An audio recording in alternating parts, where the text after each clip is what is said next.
Hello and welcome to the Full Tilt Throwback. I'm your host, Big Kris. Joining me today, Ragnar, former FTW Tag Team Champion, former FTW Hardcore Champion, former Full Tilt Heavyweight Champion for 3 minutes. Ragnar. So, welcome, Ragnar. All right. So, how you been? Haven't seen you in a while for COVID and that. I've been good, mate. I've just been grafting and then chilling on a weekend. Missing wrestling? Very much so. Mm-hmm. Do you know what it is? I thought last year was going to be my last year and I was going to sort of hang the boots up, retire officially. Mm-hmm.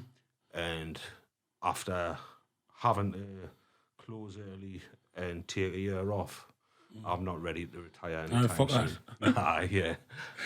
All right, so thanks for coming on the show anyways. No bother. What we're going to do is we're just going to talk a little bit about you, about your time in Full Tilt, a little bit about like stuff you've done in that. Yeah. So my first question is, do you like wrestling? Do I like wrestling? Do I like watching wrestling or do I like performing? Just wrestling in general. I like the 15 minutes where I go out and I perform in front of the crowd. That's what I love. Mm-hmm. Everything else to do with wrestling. No, not really. Oh, so you don't even like this? And well, no. This is different. Well, this is performing again. Yeah. So, well, we're not acting. We're not We're being real. No, yeah. So, like, did you watch wrestling as a kid? Yes. I started watching wrestling in 1991 after a lad I was at school with gave us a wrestling card for my birthday. Right. I had a birthday party, only had a couple of friends around. There was one lad there who was into wrestling and me and the other lad weren't. But he come and he brought these sort of matchbox cards and he just gave us a card each for no reason other than I don't know. But that started my love of wrestling. I can't even remember the kid's name. I know he was called Daniel, and that was about it. So Daniel, if you're listening out there, Paulie thanks you for lighting up into wrestling. Cheers, mate.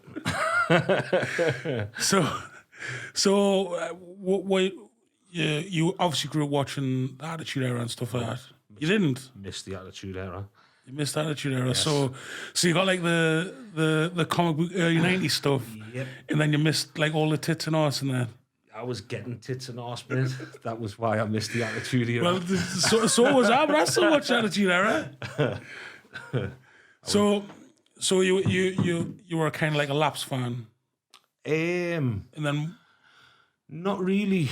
I still sort of caught the odd show now and again, but I wasn't really into it. I wouldn't say a lapsed fan. I was still a fan of the whole genre of wrestling.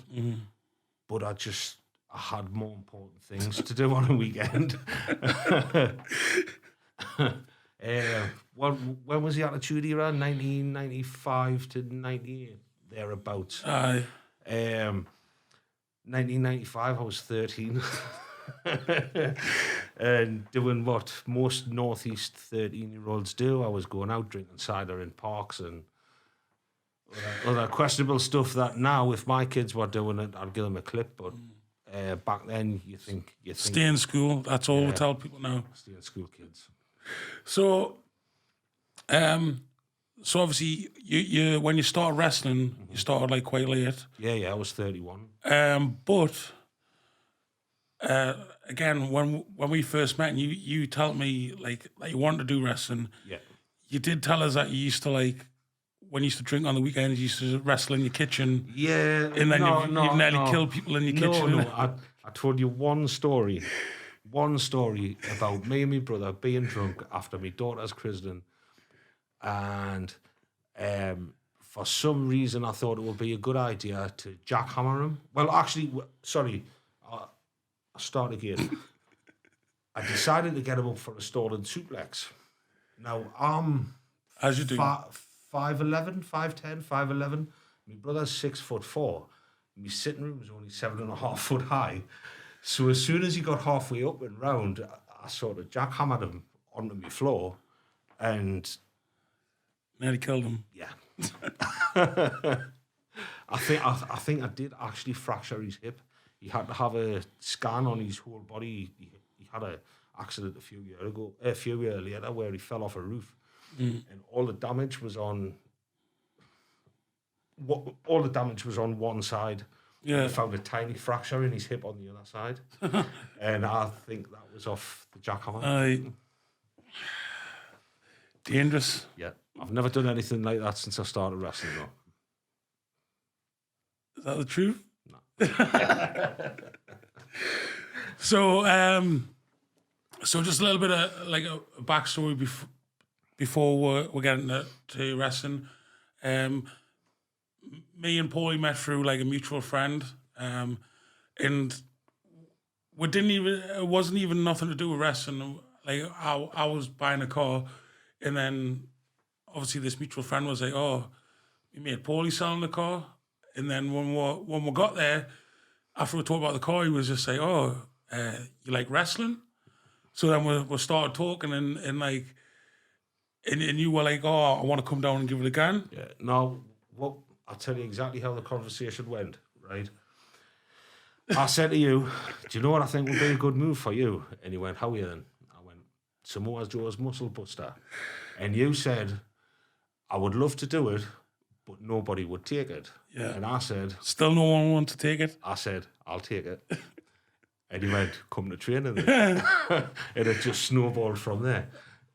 I sort of remember just saying like, "Just come to train." I don't remember. Yeah. But obviously, the first time you come to training and that, I would say like you were probably like enthusiastic. Yeah. To come, but like, what about after you took your bumps and that? Where you like say, "Oh no, I was fine. I felt absolutely fine." I didn't used to backyard, but I used to do the whole like wrestling on a school field, even though I'd like left school 4 years earlier. Do you know what I mean? But like that sort of stuff. Basically, me and my friend Gash Pearson, the two of us used to get a load of kids and just chin them on the field in the name of wrestling. as you do. But I'd obviously not learned to take bumps from that, but I'd sort of learned how to fall down from that. And then sort of running the ropes, watching Tough Enough, the first series of Tough Enough. I think it was the first series, and I remember Triple H showing all the contestants how to run the ropes, and that always stuck with us. Do you know what I mean? I sort of figured, I don't know, I remembered it for some reason, so I sort of put that into practice. Obviously, it wasn't great, but I didn't feel like it was my first time taking a bump. Yeah. Do you know what I mean? Yeah. So I mean, what did you think after it? Did you think like, this is what I want to do, I want to be a wrestler, or were you just like, it was fun, but... No, I wanted to come back. I wanted to, well, you know that. Well, obviously, I know. It won't work if I know, right. It is for them listening, but you also do know that. Yeah. I loved it. Like, I couldn't wait to come back to training the following week. Couldn't wait. Just every week, it was just it was something to look forward to. And the thing was, it wasn't like, right, it wasn't just training, wasn't just physical and exercise and stuff like that. I mean, I think at the time there must have been about 20 of us at training, and it was like meeting up with your mates. It wasn't just exercise and physical. It was like my social life as well. Yeah, I totally agree. I think like there is like a bond that you get from like training and like wrestling. And you know, like obviously when we used to do like weekend shows and that, like like it was sort of like, it was good, but sometimes it could get a little bit like testy in that, because you're around people like longer than Yeah. normally other people in there. I remember that first, the first 3-day weekend we done. And he who shall not be named just said, "Watch it, Josh. Watch it, Josh." Voldemort. But just things like that, and then obviously, I mean, I would say there's not a lot of alpha males in the Northeast, but there was enough of them on them shows that weekend that when you put them all in the same room for 3 days over the whole weekend, and bearing in mind you're not just starting like an hour before the show to set the show up. You go from like 11 o'clock the Friday morning, and then you're there early on the Saturday morning, early on the Sunday morning, and you're not getting home at 11 o'clock on a night either. So to have that many grown men around each other, obviously there's going to be somebody with heads, do you know what I mean? Well, grown men is a bit of a push. Yeah. Man babies. So, we'll move a little bit on now to sort of like your first match. So obviously your first like taste of wrestling was a gauntlet match against Jed. And like the little bit I can remember is I can remember you sort of like not shitting yourself, but like just like, right, I've got to get this clear on my head. And I think you and Jed only had like 3 minutes. Like 3 minutes, but I think you planned it for about 3 hours. No, right. That wasn't on me, right? That was on Jed, right? Because you've got to remember, right? I was only one man in a 5-man gauntlet. Yeah. So... But you were the first one to, like, give him an actual... yeah. Because I think you got some offense, though, didn't you? There was Austin, who was, like, a 15, 16-year-old... Cherry popper. Yeah. Who done his gauntlet match and then never seen him ever again. Even though he was talented, he was good. He was. Then we had Pinball, who's now known as Nicky Star, who basically done the pinball off the ropes, hit every rope, and then Jed just blasted him. And then I come out, and I'm about just a little shorter than Jed, and at the time I was roughly the same size as him, and that was like, whoa, an actual wrestler now. This bloke looks like a wrestler. And I think we opened up with him giving us a neck break. He gave us a little bit of tech. He kneed us in the head a couple of times and then give us a neck breaker. And first move of the match, I sold it dead. He sent us off the ropes. I switched it, give him a spine buster. And then something else, and I give him a crucifix sunset flip. He lost it and tapped us out. But no, I had the match down. I blame Jed for wanting to keep going over it. And it wasn't that he needed to keep going over it. He wanted to make sure I had it. Yeah. Do you know what I mean? And I don't think he believed that I had everything in my head. Well, I mean, for me, especially if I'm working with someone who's new, I want to, I don't want to like fail them, but I also like, I don't want them to like, do you know, think, oh shit, this is all on me and that. Yeah. Because again, a lot of people, like, I wouldn't judge anybody on like the first match. Yeah. I would judge them on like how they react after, like in like training and stuff like that. But first match, you're lucky if you have a good match. Do you know what I mean? You're very lucky. I mean, like after it, what did you feel like? Did you feel like? I felt on top of the world. Right. Because I had like all my mates there, my kids there, my wife. I had like my neighbours. Bearing in mind, I lived in Burley, and my neighbours had travelled to Crabley to come and watch us in this match.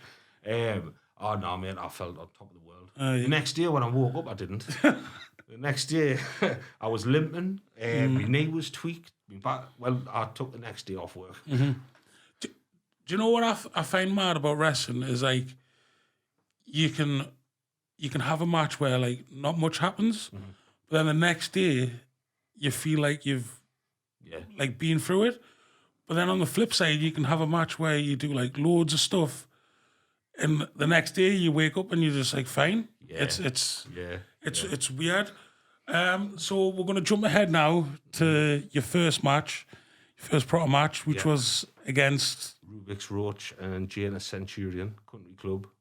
No. That was my first match. Was it? Yeah. I thought it was against me. No. That was...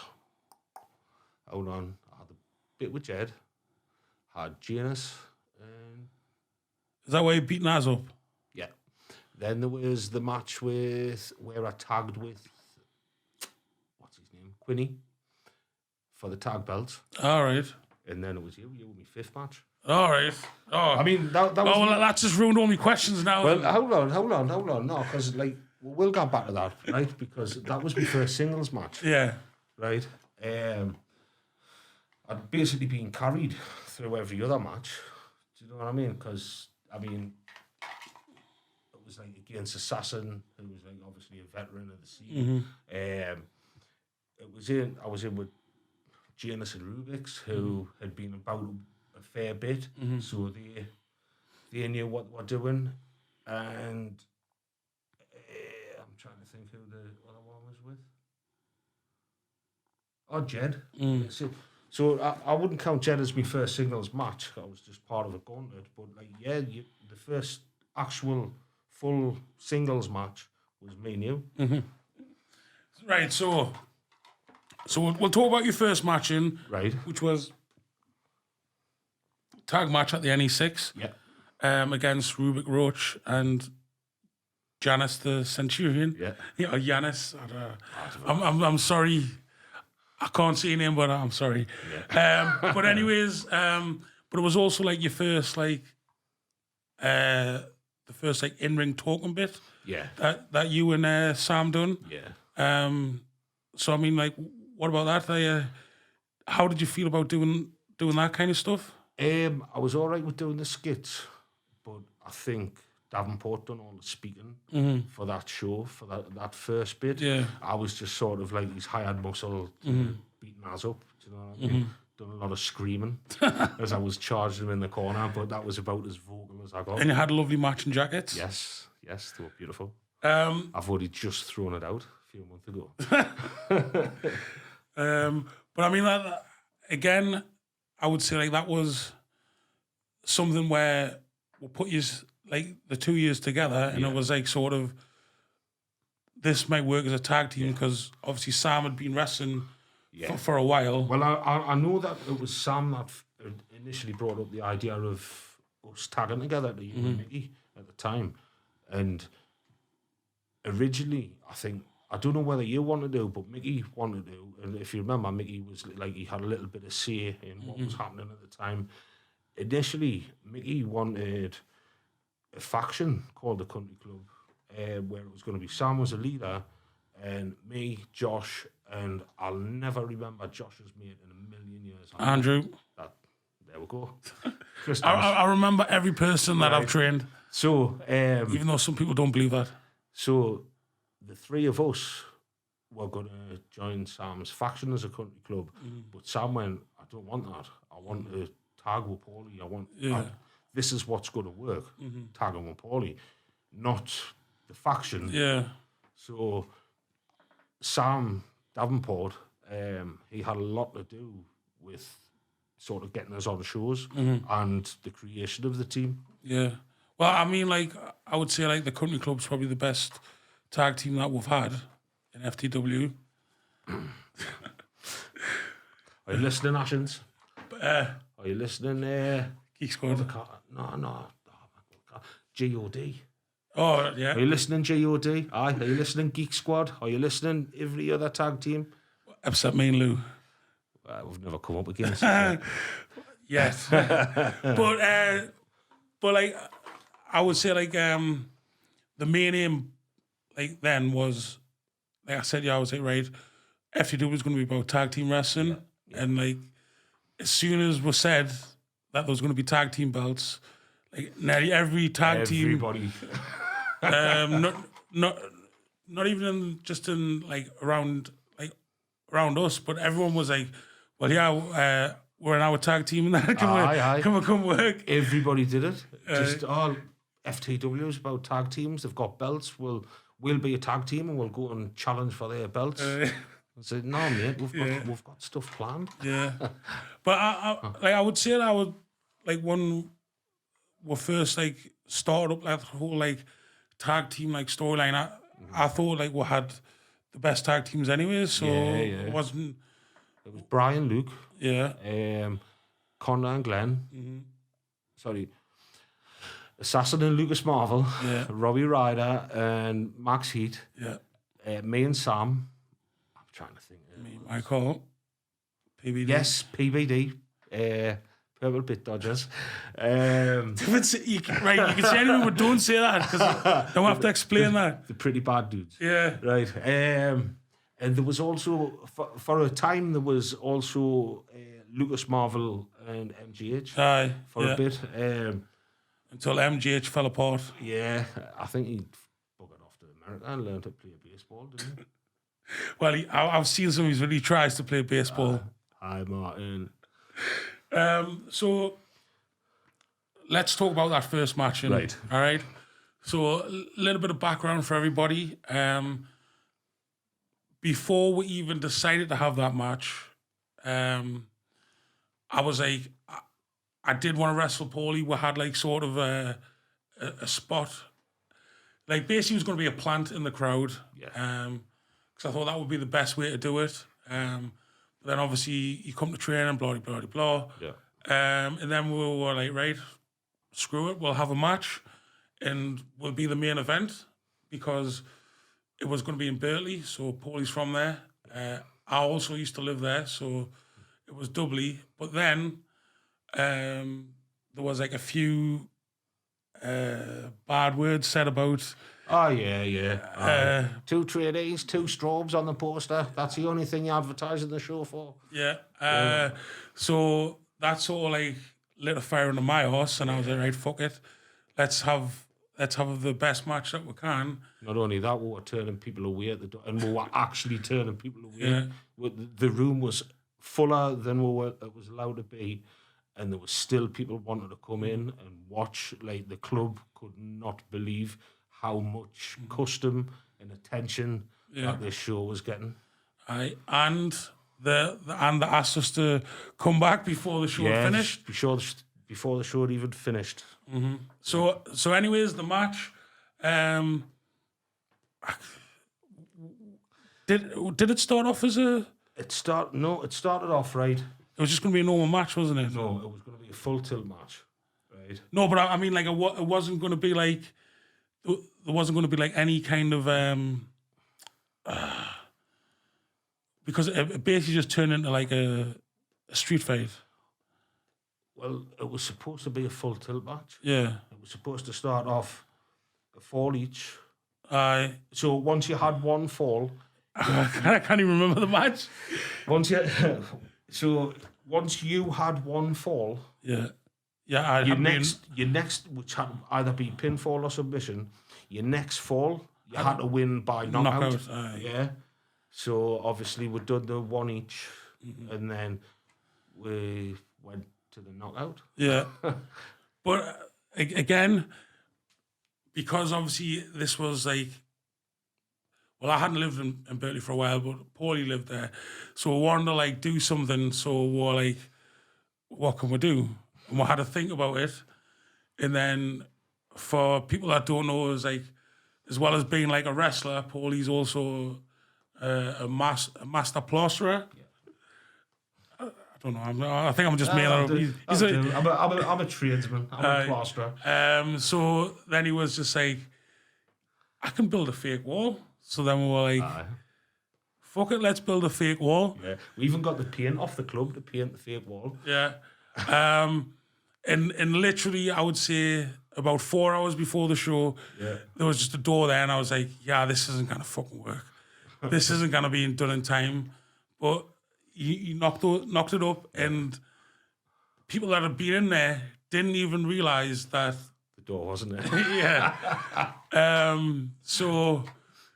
So in the match, I don't even think there's video of the match. There's a little bit of fan footage, but no, there's not. Yeah, because at one time in FTW, we could not keep video footage. No. You couldn't even get a hold of video footage. It will get recorded, and then all of a sudden, someone will be like, "Oh, the camera ran out," or I lost my disc. Yeah, so there's not much footage, but I would say it was probably the biggest pop that I've ever heard of. I would say like the crowd reaction for like putting us through the through the fake wall, but it wasn't a fake wall; it was an actual wall. I built the stud work. No, but it wasn't a fake wall; it was an actual wall. No, but it was fake. It was you built. But like we're trying to be like as safe as possible. Put like mats down and that, and then we're doing everything except shut the door. So the door was wide open. So I go through this wall, and like literally the door's open, and my head's like that far about that far from like splitting on the. One door was opened, left open, but we hadn't hooked. But that door opened.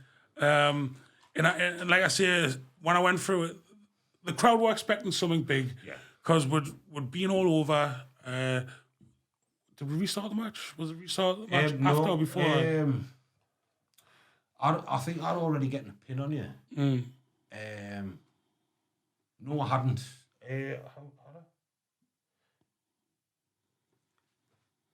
That because the rules all just went apart. Right, the one fall. It was basically just a 2 out of 3 falls match where knockouts counted. Yeah. So that was my first fall. No, it wasn't. You got up on 9. Right, you got up on 9. And then you put me through a table. Not straight after. Yeah. Like there was a little bit more working and wrestling. But didn't you give me a FU? Yeah, that was my first fall. And you just stayed down for 10. Sorry, you were saying this in my ear. I'll just stay down for 10. I'll just stay down for 10. But I thought, fuck this, I'm taking the pin off it.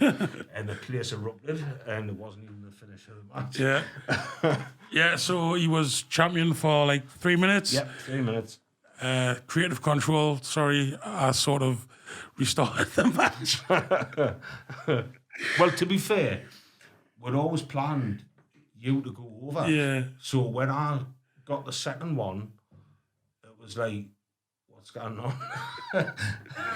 But you know, just to like try and create a bit like and plus my whole like gimmick then was like I was like the proper bastard boss, and if stuff didn't go my way, I just changed the rules anyways. Yeah. Restart the match. So we'll talk a little bit about the country club now. So obviously when you and Sam got together, as well as like working as a tag team, you've done like a lot of skits. So I mean, like, you got any memorable ones that you've done? Yeah, definitely. The gold medal with me and Sam, Robbie Ryder and Max Heat would sort of cleared it with the gold medal manager because my wife worked at the pub at the time. So we obviously we didn't just go into a pub and start brawling about the place. We'd cleared it with the manager beforehand, and I remember the manager, because there was only a couple of old couples in, going over and talking to these old couples and explaining like it's going to be a bar fight, but it's not a real bar fight. Don't worry about it. Don't react to it or anything. So we filmed the whole skit. I gimmicked pool cue to snap over Robbie's back, and then unfortunately, famous last words. He was sort of leaning on the pool table with his arm sort of sticking out behind his back. So rather than his back taking the brunt and obviously where I'd gimmicked it, I'd hit him with a gimmick bit, but I didn't spot his arm sticking out, and made his arm went black. Do you know what I mean? And I've actually seen the video from another angle that Sam's brother was recording as well. And it's from the angle of their faces. Right? And you see Max Heat, right? Because they're just sitting there talking, laughing, and then snap. And Conrad just went, whoo. Well, see, I remember that, but I just remember you shouting at us because I'd held the phone the wrong way. So it was in portrait mode instead of landscape mode. So it looked like... I shouted at you. Well, didn't shout at us, but you Yeah. were like, what the fuck you filming this for? Because the phone was like, I'd never really filmed stuff before. Yeah. Well, fucking fair enough. But yeah, so like I would say like the feud between like you and and Conda and Glenn, that was like I really enjoyed that. Yeah. I would say most of the stuff the country club I did enjoy. Do you know why? Because we weren't out there to impress people and get bookings off other companies and do all this shit to be seen. But you did get loads of bookings as soon as I was do you know like, why we did? Because we just enjoyed ourselves and went out and had matches where we just had not just like had fun. Like obviously we took it seriously, but we went out and we had matches that we enjoyed, and in turn the crowd enjoyed them as well because we were enjoying ourselves. So, and even the boys backstage seemed to enjoy them. So, like, what would you say is probably the best match that you've had as a country club? As a tag team, it's a toss-up. It's a toss-up between Country Club Brawn Busters and Country Club PBD, right? I would probably say PBD because, right, it was again in my actual hometown of Washington, right? We'd sold the place out again.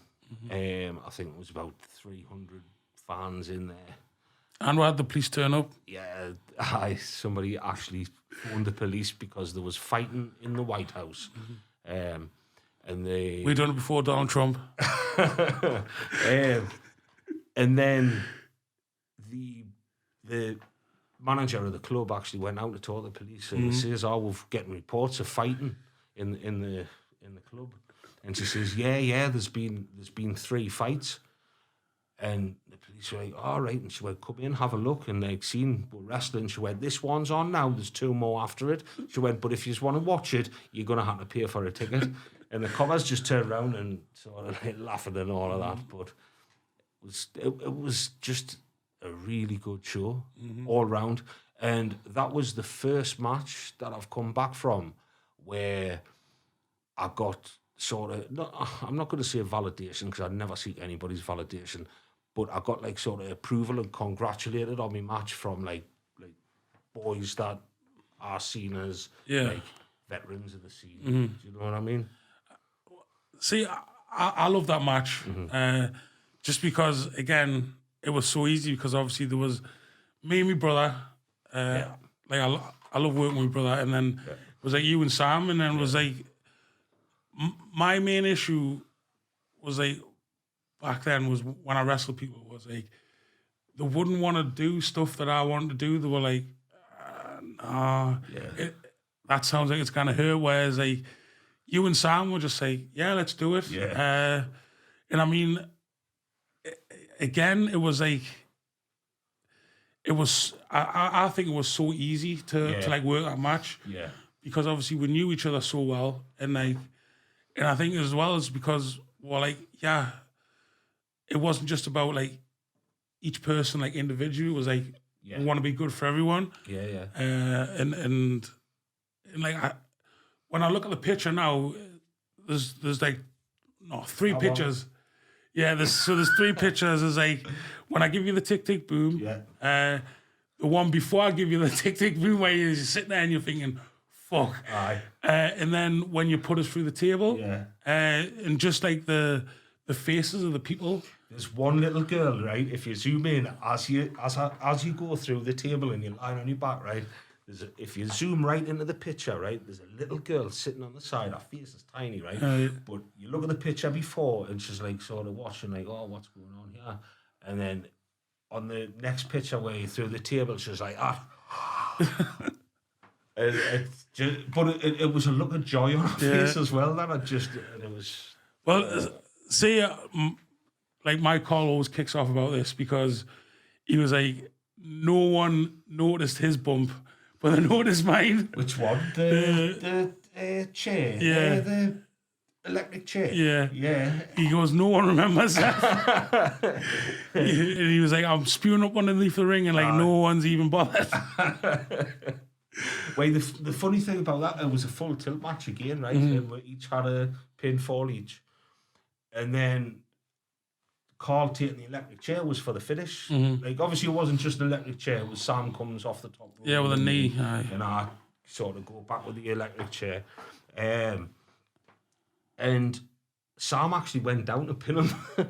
And I pulled him off. And he said, what the fuck you doing? I say, just fucking count him. Just count him. He's out. Yeah. He's out. Just count him. And I think that worked better as well because it was like an anticlimax. It was an anticlimax. It wasn't like a 1, 2, 3. It was like, count them. Just count them out. Yeah. Do you know what I mean? It sort of got us a little bit more heat because they didn't get like a definitive ending. It was like, just count them out. Yeah. Like I said, I enjoyed that match, me. And me giving you the tick-tick boom is going to be the cover picture for this. It would be, wouldn't it? Not me putting you through the table now.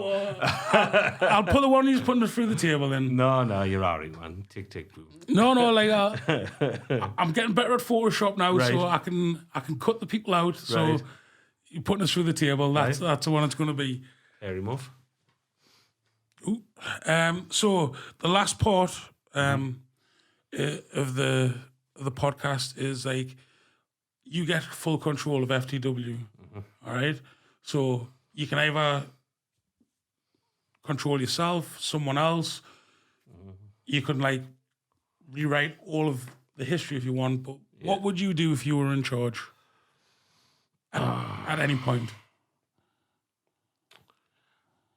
I think what I would do.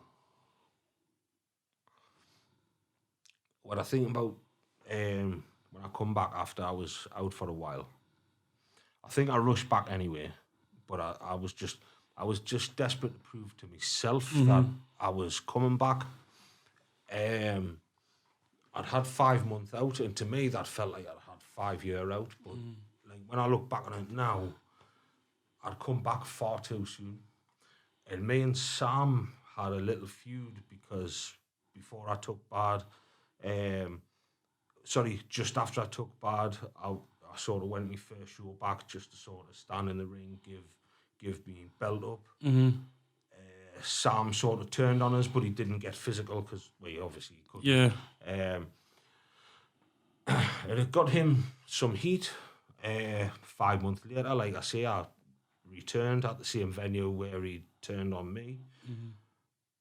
And we had a little bit of a feud, but it could have been so much more. Once me and Sam were done with our feud, he went into that feud with you for control of the company. I feel it would have been a lot better if I was maybe out a year and a half. Maybe about a year. And you started the feud between you and Sam sooner for control of the company. You went through all of that, and you sort of, I don't know, I would sort of, we would have like a 5-on-5 match. You would leave the last opponent unannounced, and then I would make me return in that match, and I would save the company for you and get rid of Sam. Get revenge on Downport. Yeah, proper revenge instead of just like what we did. Which at the time we thought it was good what we did at the time, but I think a bit more time away from me would have benefited me, and it would have also let the storyline play out better for the club in the long run. Yeah, but that's looking at it. Hindsight 2020 and that. Yeah. Well, I mean, if anything, like I know you think that you rush back, but. Like, I think probably if it happened to me, I would probably do the same thing because, like, you don't want to like stop doing something you like doing That's it. when it's not like That's it. when it's like not your choice. Yeah, this is it. After I had my stroke, my dad and my wife were like trying to say to us, look, like you have to give it up. Like it's no good like that. This happened, and I sort of said to my dad, I was like, look, I'm no more risk of something happening than I was before it happened. Mm-hmm. Do you know what I mean? I'm not. I avoid strikes to the neck. I sort of. I work. Back then it was like, I want to do millions of shit, did me batch. Now I work smarter. Do you know what I mean? Very rarely do I ever sort of do anything that puts us at risk. Obviously, just the simplest of bumps, just a back bump, can cause major injury. But I'm quite sensible with how I work my matches. And anyway, I was talking to my dad one day when I was still bad. I was still coming to training, but I wasn't taking part in training. And my dad was like, "Look, son, like, can you not just like find something else?" And I said to my dad, I was like, "Look, if I stop now and I quit because of that, then it's beaters." And my dad sort of went, I get it, because my dad had a heart attack at 48, and everything he loved doing had to stop, and it beat him. And my granddad had a heart attack. I can't remember how young my granddad was, but he was in his 50s. He had a heart attack, and everything he liked doing just stopped. And my dad just went, yeah, I get it. He was like, fair enough. Just fucking watch what you're doing. Be Do you careful. know what I mean? My wife, obviously, my wife's never been to see us wrestle again. She says she can't. Yeah. But I understand that. But I also know that every time I'm away at a show, she suffers with proper anxiety. Just until I walk through the door, Yeah. that something's gonna go wrong, and like touch wood. I mean, there's been a couple of little accidents, but nothing major. I know I fucked my elbow, but that was sort of part of the problem with coming back too soon. Spanked myself on my head, working for another company a couple of years ago. My wife was away at Benidorm, Magaluf the next morning. So I was trying to sort of pretend I was fine, so she wasn't worrying. So she come in from work, and I'm just sitting on the set there watching telly, and I went, all right. And she went, what are you doing to your fucking deck? I was like, oh, for fuck's sake. Like, I cannot hide now from her, you know what I mean? But there's only been them two little things. Obviously, there's always like a tweak knee or a fucking...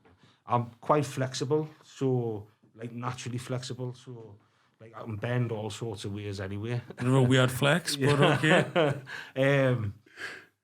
But my wife is coming to the Thomas Wilson on August the 13th to watch. Right, well, we're wrapping you in fucking we're in bubble wrap. I swear to God. I've never gotten hurt in front of her, so Yeah. she's my good luck charm. Well, all I know is I've had to make 2 phone calls to her. Right, I'm not making any more. Yeah. Do you know how it is? Like, out of everything, like, obviously, I'm like first aid training and stuff like that. Yeah.